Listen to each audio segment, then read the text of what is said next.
Why? Why? If you have T-Mobile 5G home internet, you might be hearing this Why? a lot. Why? Every time your internet slows down during the busiest hours. Why? Why? Because your network gives priority to cell phone users. Why? Good question. Why not switch to Cox Internet with 2 times faster download speeds than T-Mobile 5G home internet during peak hours? Okay. Stop the whys and visit cox.com/5G home for details. T-Mobile prioritizes certain T-Mobile phone users over home internet users during times of congestion. Hey, can I tell you a secret? The secret to getting a great shave without any nicks, cuts, or irritation isn't 3 or 4 blades, a soap strip, or a swivel head. It's just supporting the blade. Yeah, it's just supporting the blade. Don't let it flex or bend. That's the secret to limiting shaving irritation. At Henson Shaving, we use our 20 years of aerospace manufacturing to keep the blade from moving. It's not the coolest answer, but it's the right one. To learn more and to get 100 blades for free, go to hensonshaving.com/holiday. The Equitable Life Assurance Society presents This is Your FBI.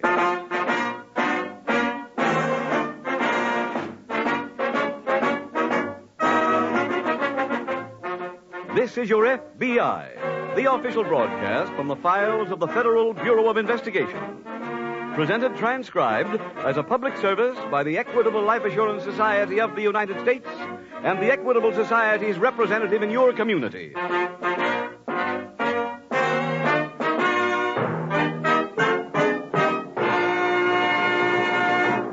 AHO. AHO. If you contemplate placing a mortgage on your home, it will pay you to remember those letters. They stand for the Assured Home Ownership Plan of the Equitable Life Assurance Society. A money-saving home-saving plan designed to speed the day when you can say, "No mortgage on my house. I own it free and clear." If that appeals to you, please listen carefully in about 13 minutes for full information on the Equitable AHO plan.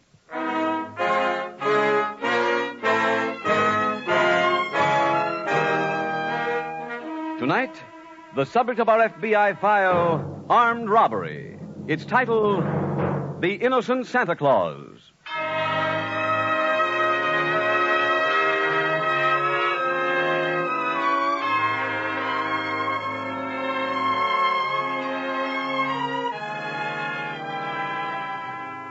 Nearly all criminals are emotionally childish, undependable, and unscrupulous. Some, like the characters you'll meet in tonight's dramatization from FBI Files, are more vicious than others. But make no mistake about it, the dashing and charming Robin Hood types are few and far between. Criminals taint with unhappiness the lives of all those with whom they come in contact. The little niceties of life, the decent, courteous kindnesses, the Christmas spirit itself that make up normal people's lives are completely foreign to the vast majority of them. Whatever they do is for themselves alone. One of your FBI's major purposes in bringing you these programs is to present the underworld as it really is, without glamour, without sentimentality.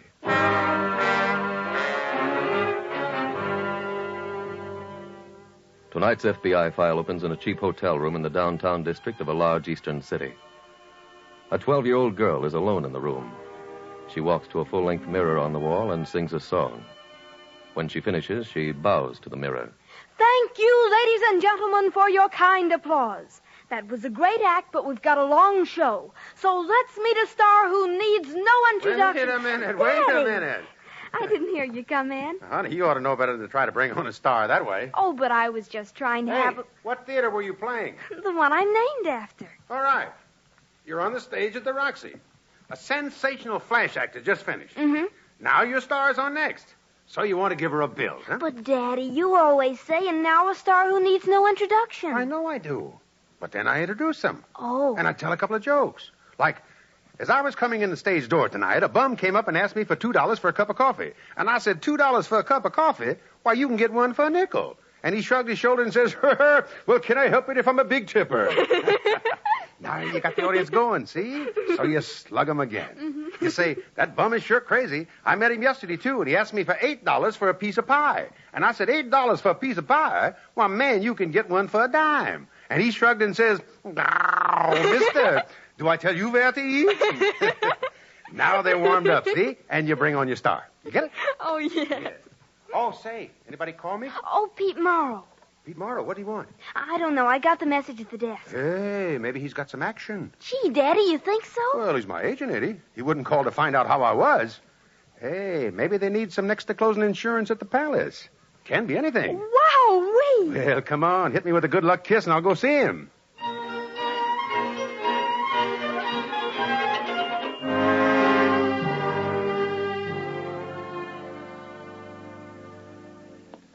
Hi, Pete. Say, sorry to keep you waiting. Yeah. Oh, hello, Fred. I just got your message, and let me tell you, brother, I am ready. I got 2 new routines, and I got a kid writing me a parody on Melancholy Baby. Wait till I give you the opening. I come out in a broken-down suit, see? Hey, Fred, I didn't call you for a theater job. Oh, well, that's okay.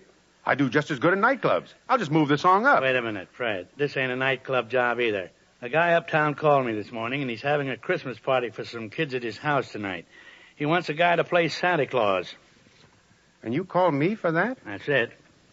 Now, look, Pete, I know vaudeville's dead, but there's still a lot of places where I can There's $25 in it. Well, look, I give my dresser more than that. Fred, look, I better level with you. Vaudeville ain't dead, but you are. I couldn't book you in a charity bazaar. You couldn't book Abraham Lincoln at a patriotic rally. You want the job or not? No. Okay, then I'll get somebody Well, else. go ahead. Oh, Fred, by the way, how's your kid these days? Great. Good, I'm glad to hear it. She eating good? Well, sure. I got to cut her down. She's getting a little heavy. Well, she's even... Yeah? Even what? Okay. I'll do it. Your Santa Claus outfit's right there in that box. The car will pick you up in front of your hotel at 7. Now, you be ready.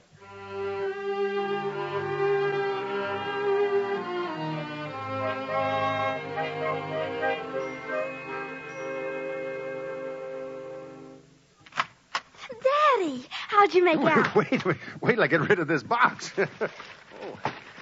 Now I'll take that hug. Oh, Daddy, what happened? Well, Pete Morrow told me Oscar Hammerstein says he positively can't do his next show without me. And so that put Pete in the spot. Why? Well, Max Gordon's got a script. And he told Pete if I don't do it, he'll never hire another actor from him. And... Oh, the spaghetti! Oh. Ouch! Oh. Did you burn yourself? I'm sorry. I didn't keep watching and the water all boiled out and the spaghetti's ruined. So what?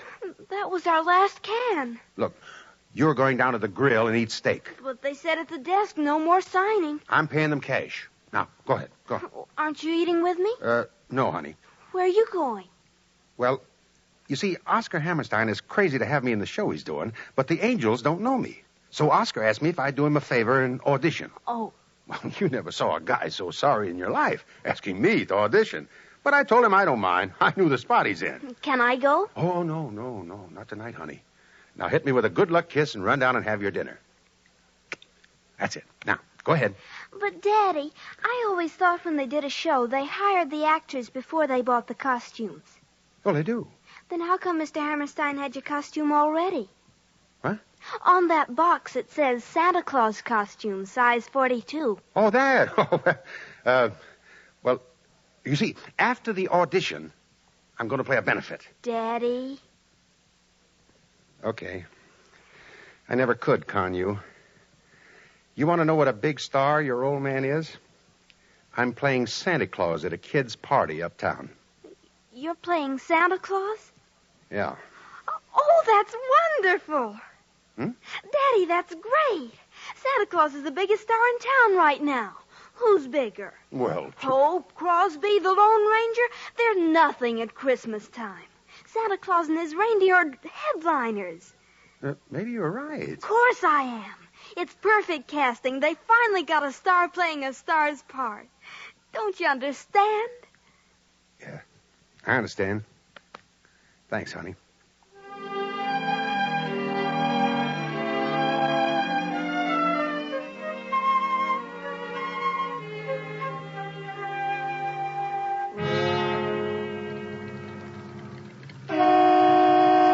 Hey, you waiting for me? You Fred Harper? Yeah. All right, get in. Okay.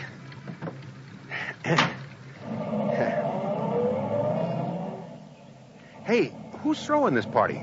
Mr. Caldwell. You his chauffeur? Uh-huh. Say, look, I never worked a thing like this before. You mind if I try a couple of gags on you? Go ahead. Well, I figure I'll walk out and say, I know Santa Claus is supposed to come in through the door, but them chimney sweeps have got a real strong union. Nothing, huh? Yeah, maybe it's a little too fast. How about this? I'd have been here sooner except for one of my reindeer. He showed up late because he went to the movies. It seems he wanted to see the picture because he read the book. Say, pal, was your mother frightened by Ned Sparks? You know, it ain't against the law to laugh in this city. Uh-huh. What are we doing down here by the river? You, see that sign? Which one? Don't!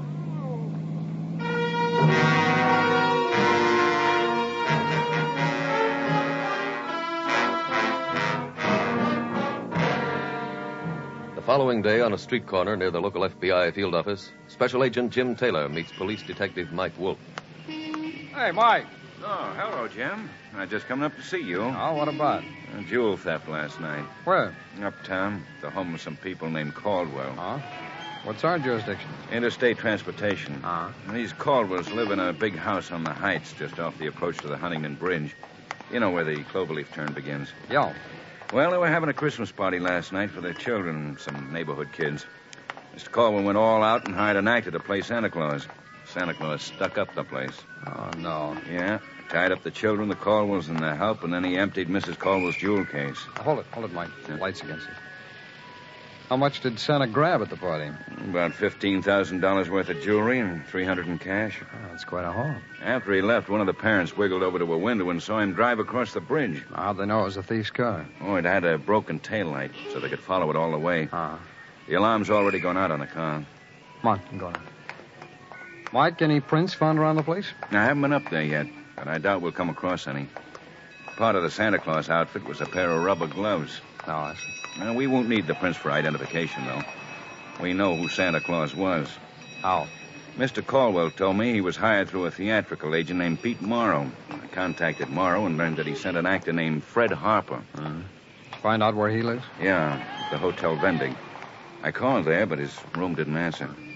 You interviewed the victims yet? No, I was going to do that now. Okay. I'll go over to Harper's hotel.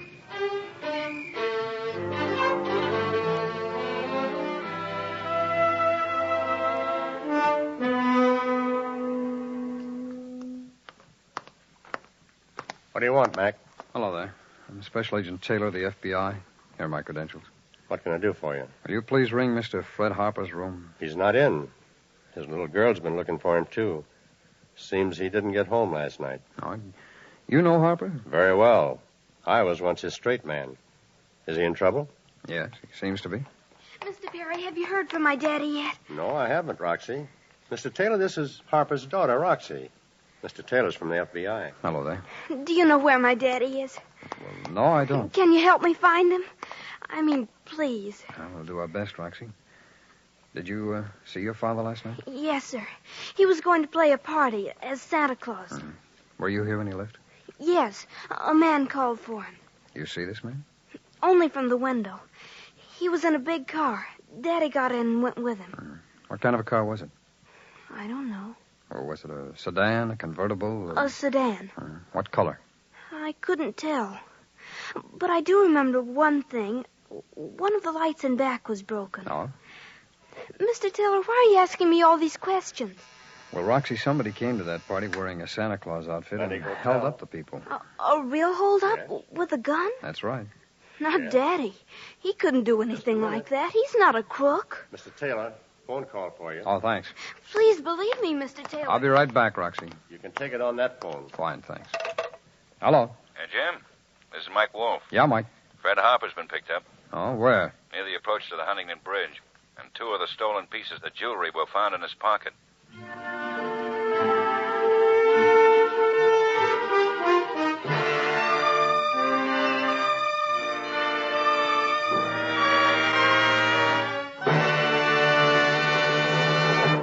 We will return in just a minute to tonight's exciting case from the official file, which shows how your FBI helps promote America's security.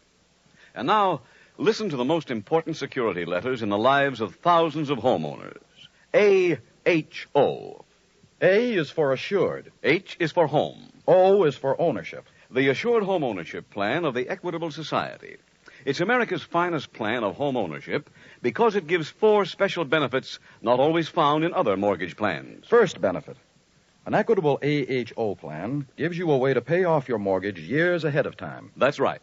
One of the big objectives of this Equitable Society plan is to speed the day when you can proudly say, "No mortgage on our house. We own it. Free and clear." Here's why this can happen so fast.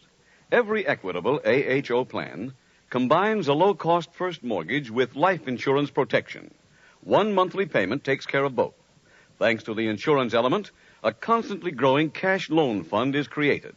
Year by year, the mortgage grows smaller and the cash loan fund larger until it actually is big enough to pay off what's left of the mortgage. This explains how hundreds of AHO families pay off their 20-year mortgages in about 14 years. That's 6 years ahead of schedule. Second benefit of an Equitable Assured Home Ownership plan. If the owner dies, his widow doesn't inherit a mortgage.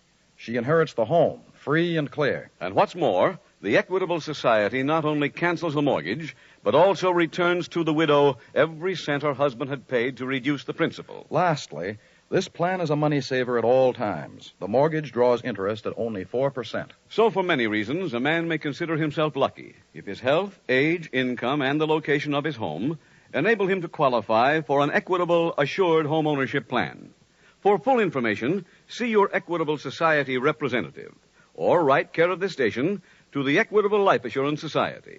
Remember, the sooner you start an Equitable Assured Home Ownership plan, the sooner you'll be able to say, "No mortgage on our home. We own it. Free and clear."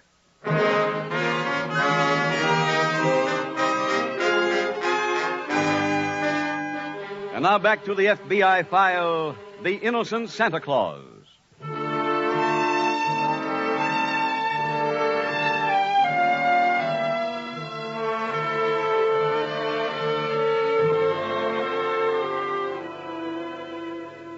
We referred previously to the selfishness and callousness of the criminal mind. During the Christmas season, when the vast majority of us are in a genial, relaxed mood, the underworld does not hesitate even at this season to strike often and hard. There's no off-season in crime. Being off guard is not safe at any time. The men of your FBI are convinced that it is high time to stop romanticizing gangsters and hoodlums. FBI agents who come in contact with the underworld daily know it for what it is. Ruthless around the calendar, with no days off for good behavior. Tonight's FBI file continues in the hospital ward at the city jail. Special Agent Jim Taylor is interviewing Fred Harper. Mr. Harper, you insist that Mr. Caldwell's chauffeur knocked you out last night? Don't these lumps on my noggin prove it? But Mr. Caldwell says he has no chauffeur and never sent a car for you. Well, whoever the guy was, he belted me out. And that's all you can tell me. Mr. Taylor, do I look like a guy who'd stick up a kid's party? Well, unfortunately, looks don't mean a thing. But I've never been picked up even for jaywalking. The only record I got is in the back issues of Variety. Are you sure you can't remember anything about this man? Well, he's a tough audience. What do you mean? I told him 2 jokes. Both boffs. He never even cracked a smile. Look, my agent can prove they sent a car for me. Pete Morrow in the Central Building. Yes, I know. Detective Wolf spoke to him. He claims he gave you the Santa Claus outfit and Caldwell's address, and you were supposed to get there by yourself. Well, he's a liar. Well, his word is better than yours right now. Why? He didn't turn up with any of the stolen jewelry on him. But I'm being framed. No, you're not. This case won't be closed till we find the rest of that jewelry.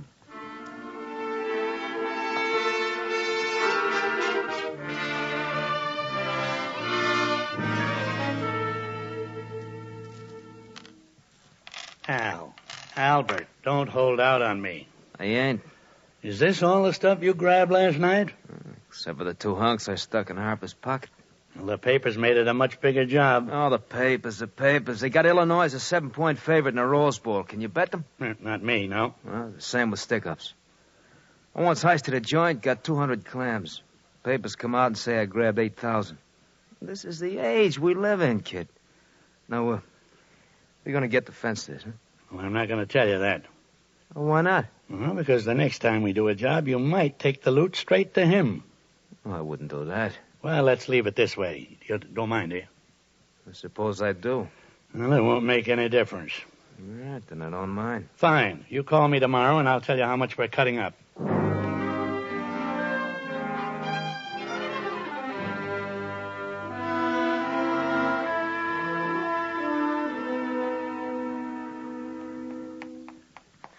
Daddy. Hi, honey. I got so scared last night when you didn't come home. Well, keep being scared. We're still in a jackpot. Mr. Taylor told me he was coming to see you. Didn't you tell him you had nothing to do with it? Mm-hmm. But I'm still here. Oh, they'll let you go. Oh, sure. When they take this turban off my noggin, they'll move me down to a regular cell downstairs. Great guy you got for an old man. I know you didn't steal anything. Thanks, honey. Oh, hand me that bottle of pills. My head starts coming off if I get up. Here. And a little water, honey. Thanks. What kind of pills are those? I don't know. Well, here goes. Ooh. They taste like chopped up theater tickets. Nothing, huh? I just don't feel like laughing. Daddy, will you be out Friday? I doubt it. Why? I promised my teacher. Promised her what? Well, the school Christmas play is Friday. I told her you'd be there. Well, that's fine.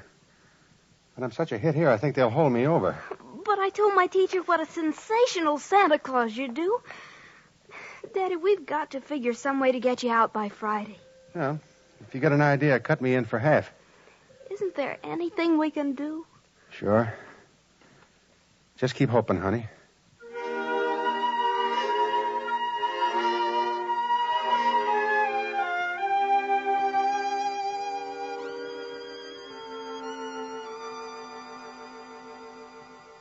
Mike, I got a report from our lab on that jewelry. Oh, what's the word, Jim? They found a single latent fingerprint on one of the bracelets. We've got Fred Harper's prints right here. Oh, yeah, I've already checked. It's not one of his. Well, that doesn't prove he's innocent. I can't help feeling he is, though. You believe the story about the mysterious stranger posing as Caldwell's chauffeur? Yeah, I do. Harper's little girl told me about the taillight on that car being broken. There's no way she could have known that if she wasn't telling the truth. Yeah, pardon me. Sure, Mike. Wolf speaking. This is Captain Gordon, State Police. We've got that car you set out the alarm on. Where? One of my men just found it where Highway 81 hits the turnpike. I'll see that nobody touches it. Thanks, Captain. Come on, Jim. Car's been found.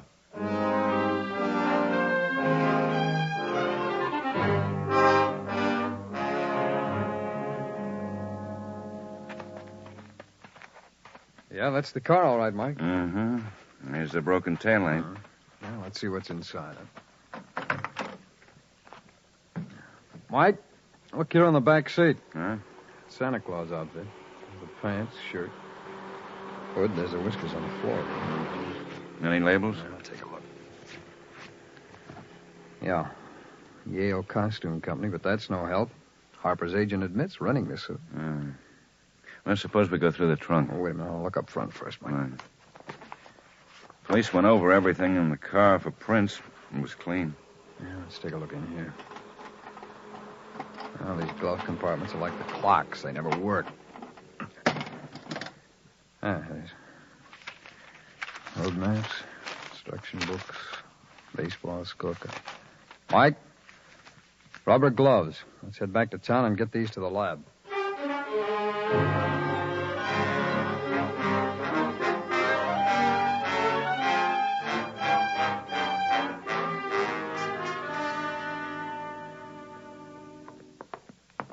Hello, Pete.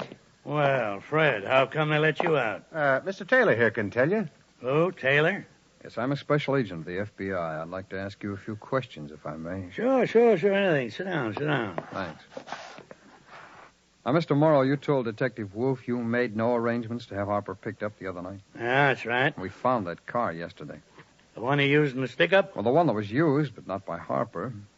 We also found the gloves that were part of the hold-up man's costume. Oh, so? So our laboratory got a full set of prints off the inside of those gloves. One of them matches a print we got from a piece of jewelry we found in Harper's pocket. Well, what's that all got to do with me? Well, the prints belong to somebody named Al Bedford. Huh? Who? Mr. Taylor, I told you what to expect. This guy wouldn't give you the right time in Elgin, Illinois. Mr. Morrow, you know Al Bedford. Well, is he an actor? He's a professional criminal. Well, then how would I know him? His record shows you once gave him a character reference when he put in for a parole. What's his name? Al what? Al Bedford. You better be nice to him, Pete. Maybe he'll give you the job booking talent on those prison shows. Say, I don't know what either one of you guys are talking about. Oh, hi, Mike. We caught Al Bedford. I just got a full confession from him. Mr. Morrow here was his partner. That's a lie. Hey, Mr. Taylor, that clears me now, huh? Yes, it does. Then I'd better call my kid and find out if there's still time to do that Santa Claus bit. All right. Mike here can drop Murrow off at the city jail. I'll go with you.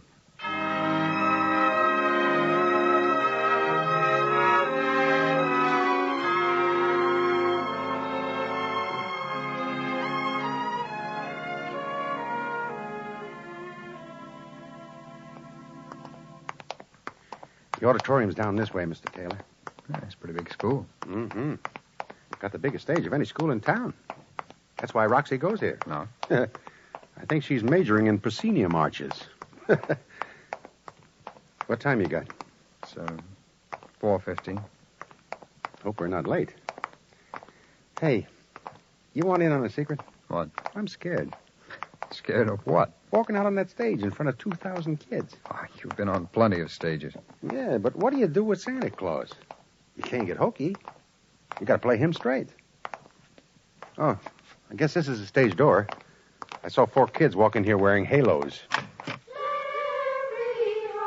Oh, they started. Yeah. Guess they got tired waiting. Can't blame them.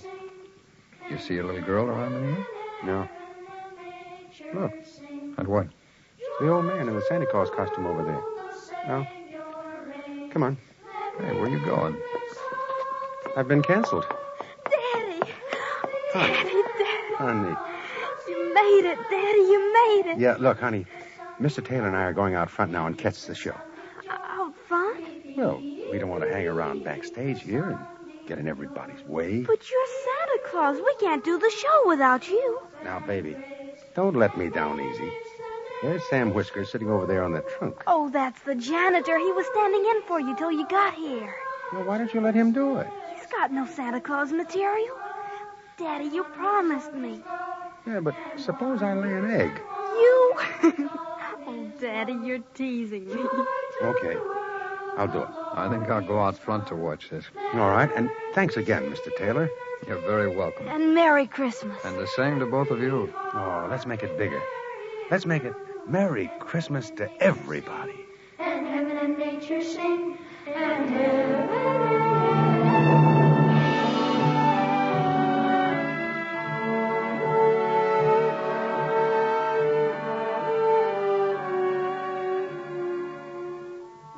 And now we bring you a message from the book of Luke in the New Testament. A message shared with you by FBI Director J. Edgar Hoover, every special agent and employee of the Federal Bureau of Investigation.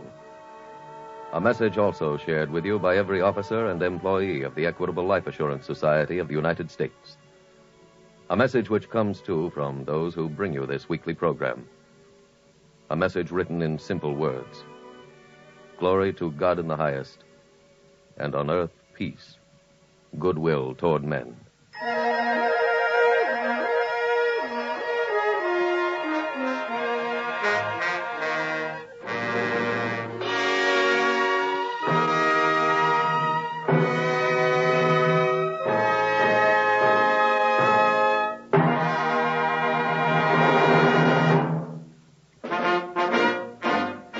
The incidents used in tonight's Equitable Life Assurance Society's broadcast are adapted from the files of the Federal Bureau of Investigation.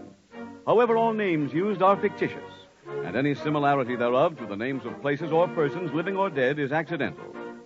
Tonight, the music was composed and conducted by Frederick Steiner. The author was Jerry D. Lewis. Your narrator was William Woodson, and Special Agent Taylor was played by Stacey Harris. Others in the cast were Anthony Barrett, Walter Catlett, J.C. Flippen, Tony Hughes, Bill Johnstone, and Ann Whitfield. This Is Your FBI is a Jerry Devine production. This is Larry Keating wishing you a Merry, Merry Christmas from the Equitable Life Assurance Society of the United States and the Equitable Society's representative in your community, and inviting you to tune in again next week at this same time to This Is Your FBI. Stay tuned for the adventures of Ozzie and Harriet. There's fun for the whole family when Ozzie and Harriet come your way next. This program came to you from Hollywood. Hello, it is Ryan, and I was on a flight the other day playing one of my favorite social spin slot games on ChumbaCasino.com. I looked over at the person sitting next to me, and you know what they were doing? They were also playing Chumba Casino. Coincidence? I think not. Everybody's loving having fun with it. Chumba Casino is home to hundreds of casino-style games that you can play for free anytime, anywhere, even at 30,000 feet. So sign up now at ChumbaCasino.com to claim your free welcome bonus. That's ChumbaCasino.com and live the Chumba life. No purchase necessary. VGW. Void where prohibited by law. See terms and conditions. 18+. Okay, round two. Name something that's not boring. A laundry? Ooh, a book club. Computer solitaire, huh? Ah, oh, sorry. We were looking for Chumba Casino. That's right. ChumbaCasino.com has over 100 casino-style games. Join today and play for free for your chance to redeem some serious prizes. ChumbaCasino.com. No purchase necessary. Void where prohibited by law. 18+. Terms and conditions apply. See website for details.